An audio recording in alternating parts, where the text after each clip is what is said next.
When it comes to the guild boss battle system, there is actually 3 different bosses that you can pick and choose from: the Living Abyss, the Avatar of Destiny, and the Red Velvet Dragon. And each week, guilds are striving to increase their score, as increasing their score at the end of the season will result in more rewards for themselves alongside with their entire guild. At the current state of the game, the 2 best guild bosses to run to have the highest score is 1, the Living Abyss, and 2, the Red Velvet Dragon. So in today's video, I'm going to be showing you my 2 current guild boss teams that I'm currently using to get a high score and bring my guild to Grandmasters 3. Diving right into the very first team, and that is my Living Abyss team. This team here is designed to go up against the Living Abyss and achieve the highest possible score at the current state of the game. For this team, we've got Milky Way and Donut Cookie in the front, we've got Captain Caviar and Squid Ink in the center, and then we have Cotton Cookie in the back. As far as the treasures, we have the Old Pilgrim Scroll, the Whistle, and the variant Jelly Watch. And if you don't have the variant Jelly Watch, you can absolutely swap it out for the more common version, Squishy Jelly Watch. Diving into the toppings, Space Donut's running a full Swift Chocolate build. The only requirement is 23% for the overall cooldown. If you do find that your Space Donut is dying though, you might need to stack up a little bit of damage resistance via the extra substats. Milky Way as well, running a full Swift Chocolate build. Again, the main focus here is at least 24%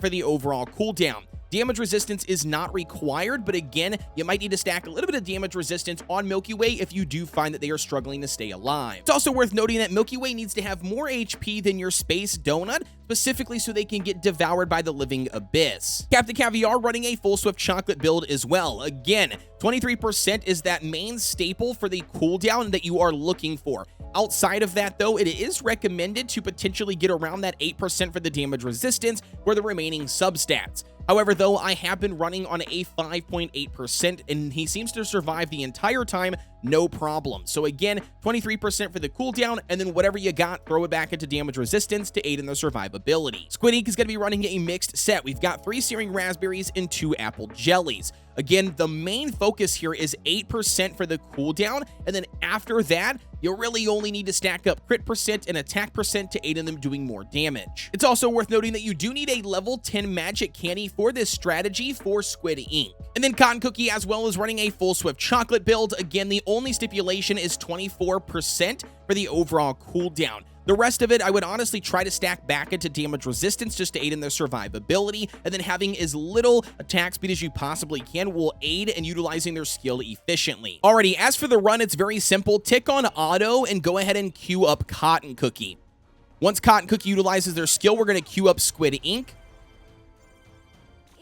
And then after the boss animation, you pretty much just spam everybody's skill and then utilize the skills that are available. You definitely want to make sure that you yourself are actually manually timing these skills right when they are available, as sometimes if you do not utilize their skills manually and you let the system auto use them, it actually puts a slight hesitation on the skill, which ultimately will result in a lower score. So you definitely want to make sure that you are utilizing them as soon as you possibly can. And not only that, same thing goes with the Living Abyss. You might even accidentally stun a cookie that you could have potentially have gotten their skill off in time, just simply due to the auto utilizing the skill and not you utilizing the skill. As far as what comes important here, I would honestly say try to queue up Milky Way anytime that they are currently available, and then you manually select other ones. That will be able to allow Milky Way to utilize their skills sometimes before they get devoured by the Living Abyss guild boss.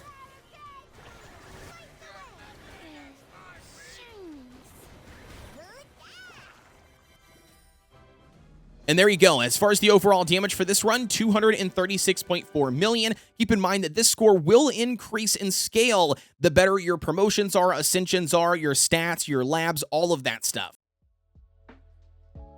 As for the best toppings, we have Donut running on a full Swift Chocolate build. The main focus here is at least achieving 23% for the overall cooldown and 20% for the damage resistance. If you do find that your Donut Cookie is lacking in the damage resistance and you cannot achieve the 20%, it is okay to sacrifice the cooldown to then build up more damage resistance. For Milky Way, they're going to be running a full Swift Chocolate build as well. Once again, you're aiming for the 23.5% plus when it comes to cooldown. Honestly, just try to aim for as close as you can get to 24%. Additionally here, attack speed does aid in them utilizing their skill a little bit faster. It's not necessarily required, but if you can build up attack speed alongside that cooldown, it will help. Sherbert's going to be running a full solid almond build. The main focus is at least achieving 47% for the damage resistance to aid in their survivability. Also, to note, you do not want any crit percent. You definitely do not want him critting, because if he does pop off a crit, then that reflection damage will actually come back and potentially kill him a lot sooner than need be. So just stacking full solid almonds, 47% damage resistance, and avoid crit percent. Prune Juice, a full swift chocolate build here. Again, the main focus is stacking up 23% for the cooldown, and then literally whatever else you can muster up into crit percent and attack percent to aid in them doing more damage. The damage resistance here is not required because, again, they will stay alive through the entire run as long as they possibly can, and we're really looking forward to just utilizing their skill more often so that poison has a lot of time to tick on the boss. And last but not least, Eclair is running a full solid almond build. Again, very similar to Sherbert, you are looking for at least the 45% for the damage resistance, but you do need at least 4% for the cooldown, all right? So around that 4% for the cooldown, as much damage resistance as you possibly can over that, 45% plus. Also, another thing to keep in mind, do not stack crit percent. Again, we do not want Eclair to crit on the boss because it will result in them dying a lot sooner than what they need to.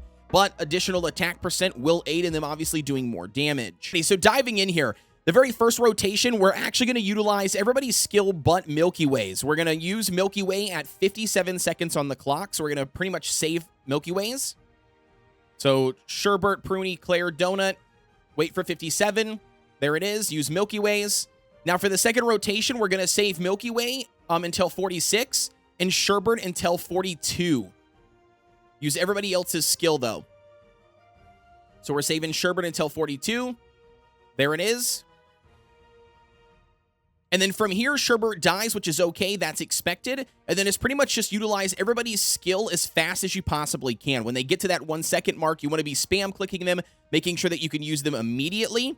You can see here that Eclair almost died after their third cast. It is very common for Eclair to die after their third cast. For a majority of players, it's really going to determine on if they do get a critical strike. If they get a critical strike, then unfortunately that reflection damage comes back and they do die after their third cast. But if you can get it perfect with no crit percent on your toppings and then they don't pop off a critical strike, they will live with a sliver of health to do a fourth attack. That fourth weakness debuff is huge for doing more damage. So overall, we got 212.9 million, dude. That's what I'm talking about. And there you go, guys. My 2 guild boss teams that I'm currently using right now to achieve a high score in the guild boss battle every single season. If you guys have any additional questions, I invite you to join my Discord. You can find the link provided down below in the description. Don't forget to like, comment, and subscribe here on the channel for everything Cookie Run Kingdom related. And with that being said, as always, I'll see ya on the next one.